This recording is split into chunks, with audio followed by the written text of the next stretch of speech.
Hello darlings! Dragon Age 4 companions, possible ones, Tevinter Nights characters who might return, either as companions, advisors, or part of missions. Mainly I'm going to be talking about the ones I want to see return in Dragon Age 4 and I want as companions. So by the way, like all the other Tevinter Nights videos, it will be full of spoilers from the book. There are a number of stories that end as though they are the premise or backstory for either a future potential companion or mission. From the story 3 Trees to Midnight by Patrick Weeks, I'd like to see Mirian, a mage from Ventus, and Strife, an elf who calls the Qunari Bastar. Bastar are the Qunari who take care of the Tar, non-Qunari regular people, to make sure that they're working. He calls them Bastard. The two end up captured and chained at the ankle, working for the Qunari, and they make their escape into Arlathan Forest, aided by an elf who can transform into a Hala and into a raven. At first, they despise each other, Strife and Mirian, but they're chained together.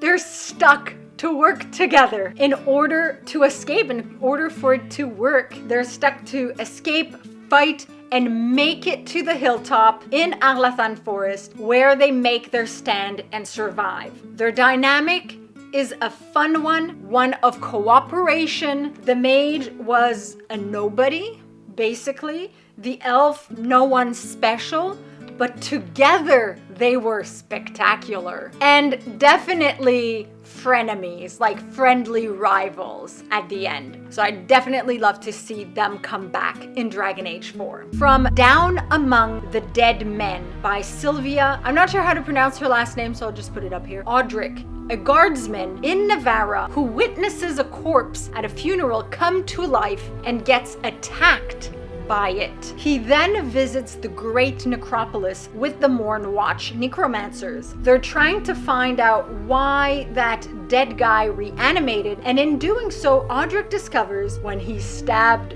through a bloodless gut that he's half dead. He can either then die or work with the Morn Watch with magic to keep him from decaying. So he's then in charge of the library of the Great Necropolis, as he always loved books. If we do visit Navarra, chances are such a significant location as the Grand Necropolis right outside Navarra City would be on our map. So it would be fun to meet and interact with Audric. From Hunger by Brienne Batty. Antoine and Evka, Grey Wardens. Antoine is an elf and Evka a dwarf.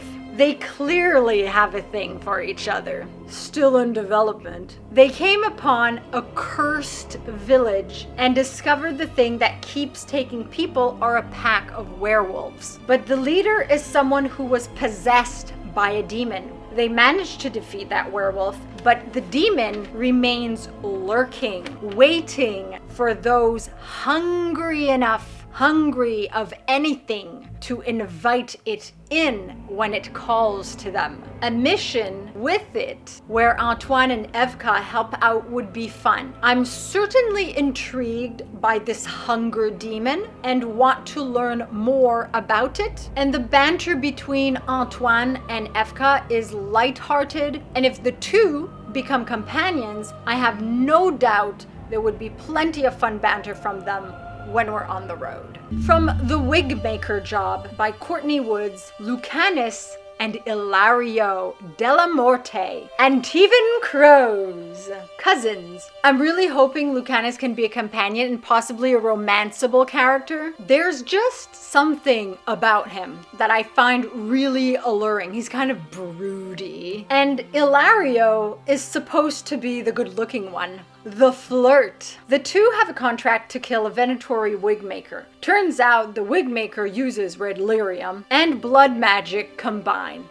Lucanus seems cold at first, a job's a job. But then he, instead of just killing Ambrose, the Wigmaker, he releases the slaves from their hold from the veil, creating a bunch of demons because he wants Ambrose to suffer. He says simple death is not good enough for him. He wants him to suffer before he dies. And he has Ilario free all the slaves, all the other slaves who are still alive, while Lucanus fights Ambrose, who eats the red lyrium infused wigs and transforms into a creature, into a demon. Obviously he kills him, but he obviously has a conscience. He's not just a cold-hearted assassin. And the Venatori want to wait for him to reveal more weaknesses so they can catch him and kill him. Obviously the Venatori are also going to be in missions, not companions probably,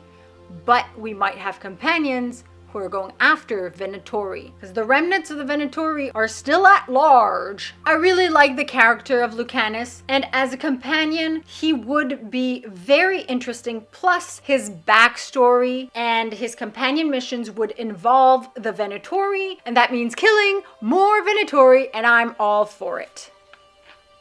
From Jenna TV Dies in the End by Lucas Christensen. Spoiler, Jenna TV doesn't die. I'd like to see Jenna TV, Philium, and Ludzin. They are writers and scribes, researchers, and their dynamic together is very amusing. In the story, they set out to search the shattered library beneath the Silent Plains in order to find a way to save the world. So that also is going to come in play. And they are pursued by Kunari Rasan. They are continuously cataloging their adventure, and they all die, or as good as, in order to escape Rasan, who will pursue them probably in the future again. They claim this story is for the public, and they'll have the Dowager, whom they keep referring to throughout the entire story, publish it for them. I'm sure we'll encounter the Dowager also. Their research, what they have found, might save the world, is left unsaid, and it is for the generals. I'm guessing if we don't encounter them, we will their work. Codex entries will be interesting, written as them. We might encounter the Rasan, and if they found a way to save the world, we will learn about it, because that's the premise for Dragon Age 4. From an old crow's old tricks by Aaron Lebray, Leseth of the Antivan Crows. She's quick and swift, quite nimble and rather old. She's certainly a character. The narrative is rather interesting. Leseth has a rather peculiar way to kill her marks. As a companion, she'd definitely be nothing like any other companion we've had before, and I can just hear her now in combat. Every time battle ends, Leseth of the Antivan Crows has fulfilled the contract. Speaking of crows, I spoke about the Talons and the Kunari invasion of Antiva from 8 Little Talons by Courtney Woods. If we don't encounter all the Talons, leaders of the crows, those remaining, we will some of them, especially considering the first Talon is the old Delamorte crone, and if her grandsons Lucanus and Ilario are in Dragon Age 4, chances are she will be too. And apparently Delamorte is an important name in Antiva, so I'm banking on this, on encountering the Delamortes. Tevinter Nights wouldn't emphasize on the Antivan Crows as much, or on Lords of Fortune as much, if these characters, or such characters, were not to be in Dragon Age 4. Many stories have Lords of Fortune. The Crows will play an important role as they are the defense of Antiva. A companion should, therefore, be an Antivan Crow. My prediction, mark this date. I will look out for the day the list of companions comes out. If there is an Antivan Crow, I called it.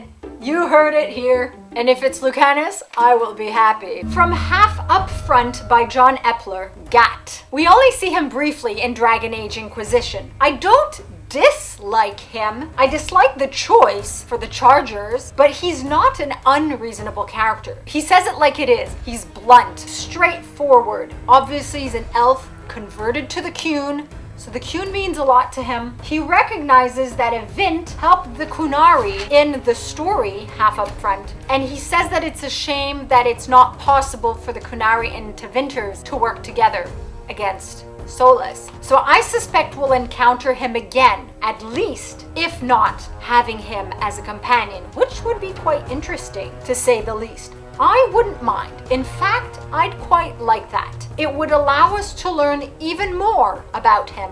From The Dread Wolf Take You by Patrick Weeks, Charter. She's an elf, one of Liliana's spies. We see her in Dragon Age Inquisition in Crestwood, and she appears again in Tevinter Nights. We might see her again in Dragon Age 4. She has information about Solus directly and a message for the Inquisitor. So either she will give us the message herself, or Liliana will. I'm pretty sure she'll make at least an appearance in Dragon Age 4. Let me know what you think of these characters that I mentioned. Which ones you would like to see return. Have you read Tevinter Nights? Which ones have I not mentioned? Would you like to see as companions or as part of missions or in encounters in Dragon Age 4? And if you haven't read Tevinter Nights, which ones from the ones I've mentioned would you like to see? I do highly recommend that you read Tevinter Nights. It's an excellent book. Speaking of books, you can also check out mine and read mine. The link is in the description below.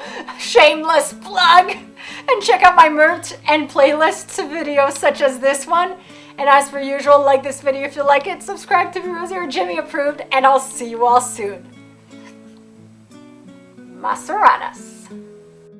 If you're new here and you like my content, be sure to subscribe and hit the bell icon for notifications. Like it if you like it, for the like it if you like it dance. You can also follow my website, binkyproductions.com, where I post everything from all my channels. Exclusive! If you want to support me, consider buying my book, Stardust Destinies 1, Variant Facing, Magic, Dragons, Fantasy, all relevant links below. Thank you so much for your time. Your continued viewership is very much appreciated. Masaranas.